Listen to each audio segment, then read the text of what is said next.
Como a religião está destruindo nossa civilização. Vivemos em uma era de avanços científicos, conectividade global e acesso ilimitado ao conhecimento. Mas, ironicamente, muitos ainda estão presos a estruturas mentais que pertencem à Idade do Bronze. A religião, que um dia foi o amparo da humanidade diante do medo, da morte e do desconhecido, hoje é, em muitos aspectos, um dos maiores obstáculos para o progresso humano, social e intelectual. Enquanto as tecnologias evoluem, o pensamento religioso permanece estagnado, dogmático e muitas vezes perigosamente influente. Países são governados com base em livros sagrados. Leis são escritas a partir de mandamentos atribuídos a divindades invisíveis. E pior, vidas são ceifadas em nome de um Deus que ninguém jamais viu, mas que milhões juram conhecer melhor do que seus próprios familiares. Você já parou para pensar quantas guerras foram motivadas pela religião? Quantas culturas foram destruídas por missionários? Quantos povos foram colonizados, silenciados e escravizados sob a justificativa de converter almas? A religião, que se diz moral e pacífica, carrega na sua história um rastro de sangue, intolerância e manipulação. Hoje, em pleno século XXI, ainda vemos grupos religiosos atacando os direitos das mulheres, tentando silenciar a ciência, negando mudanças climáticas, condenando pessoas por sua orientação sexual e perseguindo quem ousa pensar diferente. É como se o fanatismo tivesse se tornado uma arma sutil e legitimada, usada para manter a ignorância viva e o pensamento crítico apagado. Mas a pergunta que poucos têm coragem de fazer é: por que isso ainda funciona? A resposta é simples e, ao mesmo tempo, perturbadora. Porque a religião manipula pela culpa, pelo medo e pela promessa de uma salvação pós-morte, enquanto destrói a possibilidade de uma vida plena aqui e agora. A religião institucionalizada, longe de ser apenas uma crença individual, se tornou uma estrutura de poder. Um império invisível que dita comportamentos, controla massas e lucra com a submissão. E quanto mais ignorância ela espalha, mais forte se torna. Está na hora de encarar a verdade.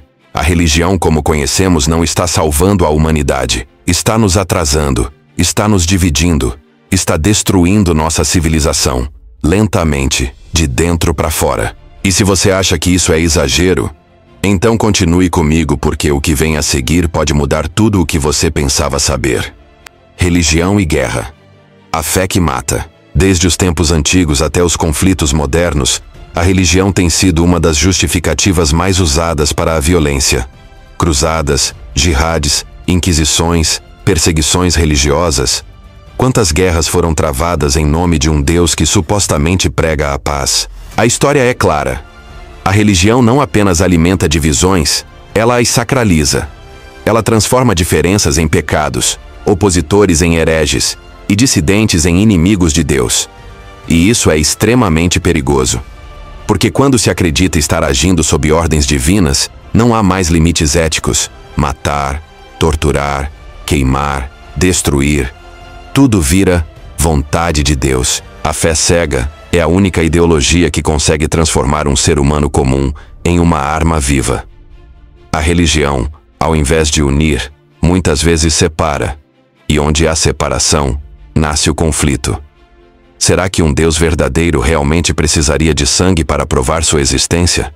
A moral fabricada, bem e mal sob medida. A religião costuma se apresentar como a fonte suprema da moral. Sem ela, dizem, seríamos todos assassinos, estupradores ou ladrões. Mas essa ideia é uma das maiores mentiras já contadas. A moral humana existia muito antes dos livros sagrados e se baseava na empatia, no convívio e na necessidade de sobrevivência coletiva. A religião, na verdade, distorceu a moral. Transformou o amor em obrigação, o sexo em pecado, a liberdade em rebeldia, o pensar por si mesmo em heresia. Ela moldou o bem e o mal de acordo com seus próprios interesses e vendeu essa mentira como verdade absoluta. Quando você depende de uma religião para ser uma pessoa boa, talvez você não seja tão bom assim. Apenas condicionado, domesticado. A verdadeira moral não vem do medo do inferno, mas do respeito consciente pelo outro. O império da culpa. Como a religião envenena a mente. Desde cedo, somos ensinados que nascemos pecadores, que devemos nos arrepender, que somos indignos, que só através do sofrimento seremos aceitos por Deus. Essa programação não é espiritualidade. É tortura psicológica. É controle emocional. A religião não apenas oferece o problema, ela também vende a solução. Primeiro, te convence de que você é culpado por natureza. Depois, te promete salvação. Mas sempre com um preço: obediência total, submissão à autoridade religiosa, silêncio diante das contradições. Uma divindade que cria seres humanos para depois culpá-los por serem humanos. Isso não é amor. Isso é manipulação. E quando a culpa se torna a base da fé, a liberdade morre silenciosamente. A máquina de dominação. Política, dinheiro e igreja. Poucas instituições na Terra acumularam tanto poder, riquezas e influência quanto as religiões organizadas, especialmente as que se tornaram aliadas do poder político. Igrejas que dizem servir a Deus, mas que vivem como reis. Pastores que pregam humildade, mas voam em jatos particulares. Padres que falam em caridade, mas escondem tesouros em cofres de ouro. Deus pode ser onipresente, mas o dízimo é obrigatório. E se questionar o sistema, você é um rebelde contra o céu. Estranho, não? O que deveria libertar, aprisiona. O que deveria confortar, explora. E tudo isso em nome da fé. Religião versus ciência. A guerra contra o conhecimento. Quantos cientistas foram perseguidos por dizerem verdades que contradiziam a palavra de Deus? Galileu foi condenado por afirmar que a Terra gira em torno do Sol. Charles Darwin foi difamado por explicar a evolução da vida. E ainda hoje, muitos negam a ciência em nome de uma fé estática, inflexível, fossilizada. Enquanto telescópios nos mostram a vastidão do universo, religiões nos reduzem a criaturas caídas num planeta insignificante. Enquanto a ciência cura doenças, a religião diz que é castigo divino. Enquanto a razão liberta, a fé cega aprisiona. Se a sua fé precisa negar a ciência para continuar existindo, então talvez ela não seja tão verdadeira assim. Porque a verdade, quando é real, não teme perguntas. Ela as convida. A invenção do inferno. O medo. Como ferramenta de controle. O inferno, esse lugar de sofrimento eterno, chamas inextinguíveis e tortura sem fim, não é uma revelação divina. É uma invenção humana. Criado não para iluminar consciências, mas para subjugar corações pelo medo. Um método psicológico brutal que diz: se você não obedecer, será castigado para sempre. Essa ideia, implantada desde a infância, é talvez a mais cruel de todas. Crianças crescem acreditando que podem ser queimadas vivas por toda a eternidade se desobedecerem a um ser invisível. O inferno não é justiça, é chantagem espiritual. E o pior, usado com requintes de sadismo por líderes religiosos para manter fiéis obedientes, silenciosos e culpados. Um Deus que precisa ameaçar com o fogo para ser amado, não merece amor. E uma fé baseada no medo não é fé, é submissão travestida de devoção. O amor condicionado. Você só é aceito se obedecer. Muitas religiões falam em amor incondicional de Deus. Mas ao mesmo tempo, colocam dezenas de condições para que esse amor seja mantido. Não pode pensar diferente, não pode amar quem quiser, não pode questionar doutrinas, não pode se afastar da igreja. A mensagem é clara. Você só é amado se obedecer. Isso não é amor. Isso é controle emocional. E esse tipo de afeto condicionado destrói a autoestima, rompe laços naturais e sufoca a liberdade individual. Amor que exige obediência cega não é amor, é servidão emocional. E quando a religião interfere até no seu direito de amar, ela deixou de ser espiritualidade e se tornou tirania disfarçada. Crianças doutrinadas. A mente aprisionada. Desde o berço. Antes mesmo de aprender a pensar, muitas crianças já são ensinadas a temer. Antes de saber ler, já repetem frases como pecado, inferno, diabo. Não por escolha própria, mas por doutrinação precoce. Elas não têm opção. São vítimas de um sistema que se alimenta da inocência infantil para perpetuar crenças irracionais por gerações. Esse tipo de doutrinação é uma forma de abuso psicológico. Rouba da criança o direito de descobrir o mundo por si mesma.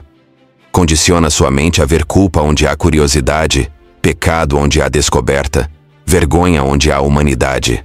A liberdade de crença começa com a liberdade de não crer. E nenhuma criança deveria ser forçada a temer o invisível antes mesmo de aprender a amar o visível. A culpa da sexualidade.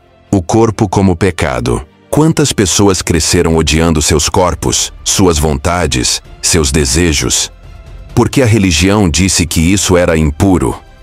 A sexualidade humana, natural e saudável, foi transformada em motivo de vergonha.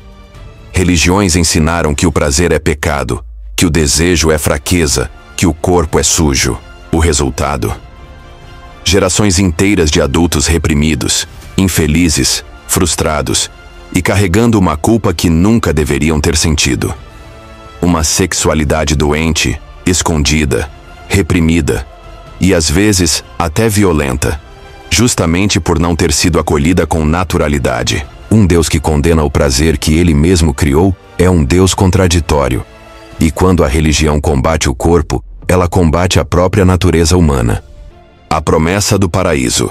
A grande recompensa pós-morte. Se você sofrer agora, será recompensado depois. Essa é a promessa silenciosa que a religião repete há séculos. Uma ideia que ensina a aceitar a dor, a injustiça, a pobreza, a exploração. Tudo com a esperança de um paraíso após a morte. É o famoso: agora você sofre, mas um dia será feliz. Mas essa promessa tem um efeito devastador. Ela paralisa a ação. Ela impede revoluções, suprime questionamentos e transforma vítimas em cúmplices da própria opressão. Se a recompensa só vem depois da morte, então quem realmente se beneficia da sua fé enquanto você vive? A religião promete um céu inalcançável para manter você calado na terra. E enquanto isso, lucra com a sua submissão. O silêncio das religiões diante da miséria. Religiões dizem servir aos pobres, mas curiosamente prosperam em cima da pobreza. Igrejas se multiplicam em comunidades carentes, prometendo milagres, mas oferecendo pouco além de palavras. Pastores e padres pedem dízimos de quem mal tem comida, enquanto vivem em palácios religiosos cercados de luxo, conforto e privilégios. E quando a fome aperta, quando a violência explode, quando a desigualdade destrói vidas, onde está o amor ao próximo que tanto pregam? Onde está o socorro real, e não apenas promessas? Uma fé que se alimenta da miséria, mas não combate as causas da miséria, é uma fé hipócrita. E uma religião que cresce às custas da dor não está salvando ninguém. Está se alimentando do desespero. A farsa dos milagres e curandeiros da fé. Quantas vezes você viu pessoas dizendo que foram curadas em cultos, que viram milagres no altar, que tiveram revelações sobrenaturais? Mas quando se investiga, quando se exige provas concretas, tudo desaparece como fumaça.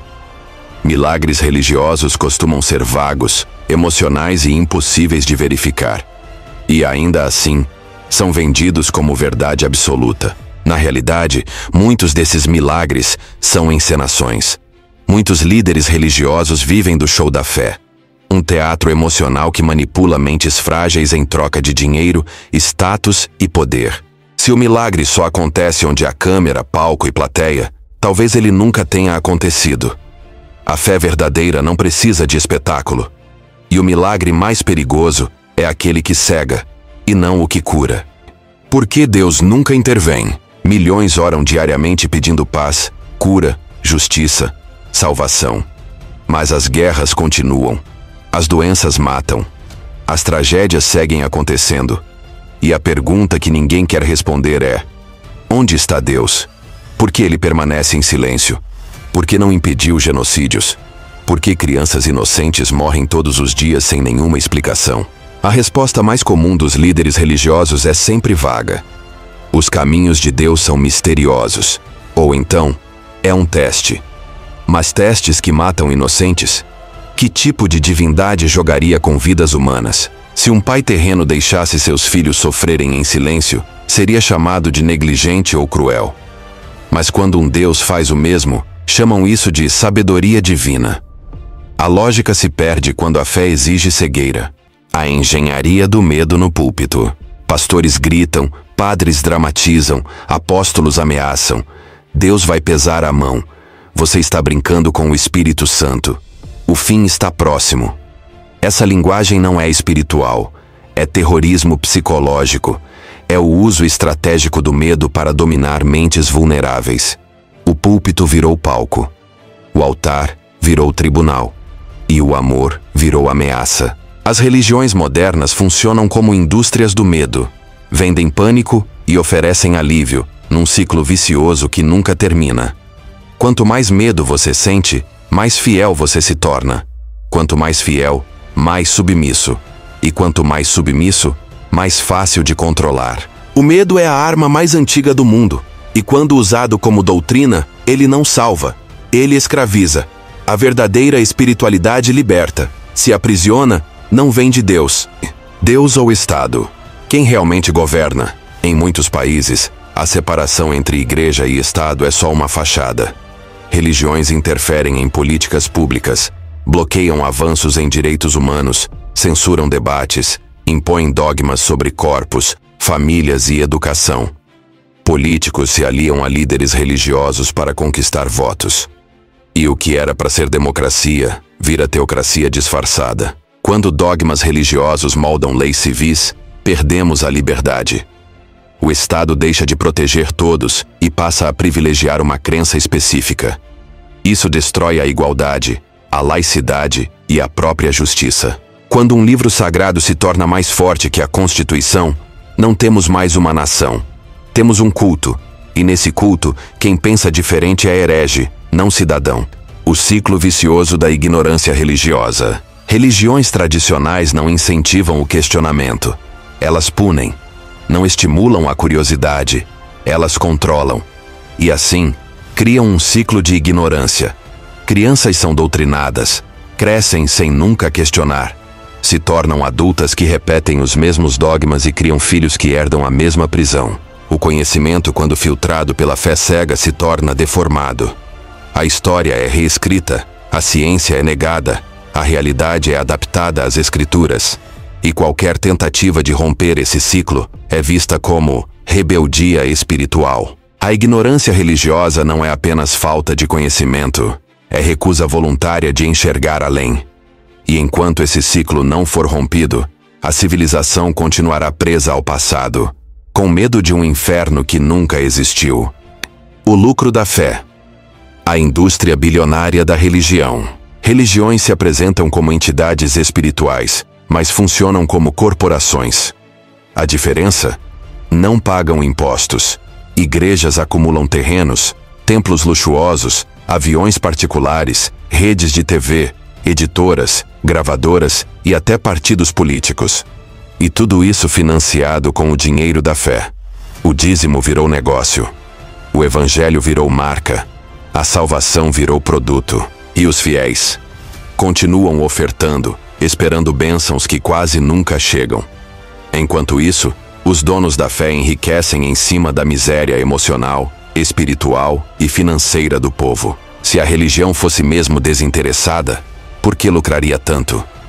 Se fosse verdadeiramente espiritual, por que faria questão de riquezas tão materiais? Quando a fé gera lucros astronômicos, talvez o que esteja sendo vendido não seja Deus, seja apenas uma ilusão bem empacotada. O sexo dos anjos. Como a religião reprime a liberdade individual. A religião tem um histórico longo de obsessão pelo corpo, especialmente o feminino. Regras sobre como vestir, como se comportar, com quem se relacionar, quando e com quem transar. Tudo é minuciosamente controlado. A sexualidade, ao invés de ser celebrada como parte natural da vida, é transformada em motivo de culpa, medo e vergonha. Essa repressão gera traumas profundos. Pessoas crescem acreditando que amar é pecado, que o prazer é sujo, que seu corpo é uma ameaça à pureza. Resultado: gerações marcadas por neuroses, intolerância e uma falsa santidade que serve mais para manter o controle do que para promover evolução. Quando a religião determina o que você pode sentir, amar e desejar, ela já não é mais fé, é prisão. E ninguém pode ser livre se não for livre até mesmo para amar com plenitude. Deus criou o homem ou o homem criou Deus? Essa talvez seja a pergunta mais desconfortável para qualquer religioso. A figura de Deus, com barba branca, entronizado no céu, julgando os vivos e mortos, é um produto cultural, fruto de mentes humanas tentando dar sentido ao que não compreendiam. Os deuses sempre refletiram as sociedades que os criaram. Deuses da guerra em tempos de guerra. Deuses amorosos em tempos de paz. Deuses vingativos onde a justiça falhava. A ideia de um Deus único, masculino, ciumento, controlador, que exige adoração, parece muito mais com o ego humano projetado no céu do que com uma entidade perfeita. Se Deus nos criou à sua imagem e semelhança, por que ele tem tantas características humanas? Ou será que fomos nós que o moldamos com os mesmos defeitos que tentamos esconder em nós mesmos? Religião e fanatismo. Quando a fé vira arma, a religião pode inspirar o amor, mas também pode incitar o ódio. Quando um dogma é mais importante que uma vida humana, nasce o fanatismo. É nesse solo fértil que surgem atentados, ataques a minorias, perseguições a quem pensa diferente e guerras santas que de santas não têm nada. O fanatismo religioso é perigoso porque não se vê como radical. Ele se vê como obediente, como fiel, como o único certo.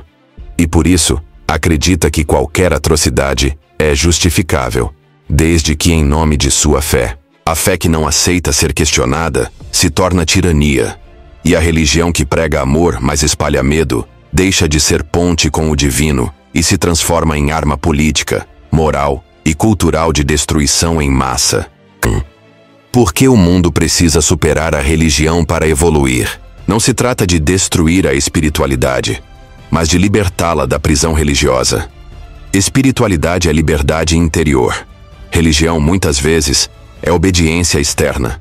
Para evoluirmos como humanidade, precisamos nos livrar das amarras que impedem o pensamento livre, que negam evidências, que suprimem direitos e que perpetuam ideias arcaicas. O mundo precisa de mais empatia e menos dogmas, mais consciência e menos culpa, mais amor real e menos ameaças invisíveis. A ciência precisa ser valorizada. O ser humano precisa ser colocado no centro, e não à sombra de um julgamento eterno. A verdadeira evolução começa quando deixamos de temer o inferno e começamos a criar um mundo melhor aqui mesmo, na Terra. Quando deixamos de esperar por um paraíso após a morte e começamos a construir justiça, igualdade e liberdade em vida. E se você chegou até aqui, é porque está começando a enxergar aquilo que muitos ainda se recusam a ver. A religião, que foi pintada como guia moral e espiritual da humanidade, está, na prática, servindo como algema invisível. Enquanto você se curva diante de um altar, o sistema te agradece. Enquanto você reza, outros lucram. Enquanto você espera um milagre, eles continuam manipulando a sua mente, o seu corpo, a sua liberdade. É duro dizer isso, mas é necessário. Porque enquanto a religião continuar sendo usada como instrumento de controle, chantagem, opressão e ignorância, a civilização continuará andando de costas para o futuro. Você não precisa temer o que pensa. Não precisa aceitar o que te disseram como verdade absoluta. Questione. Investigue. Leia o que não te deixam ler. Pense o que não querem que você pense. O verdadeiro despertar começa quando você entende que ninguém tem o direito de ser o intermediário entre você e a sua própria consciência.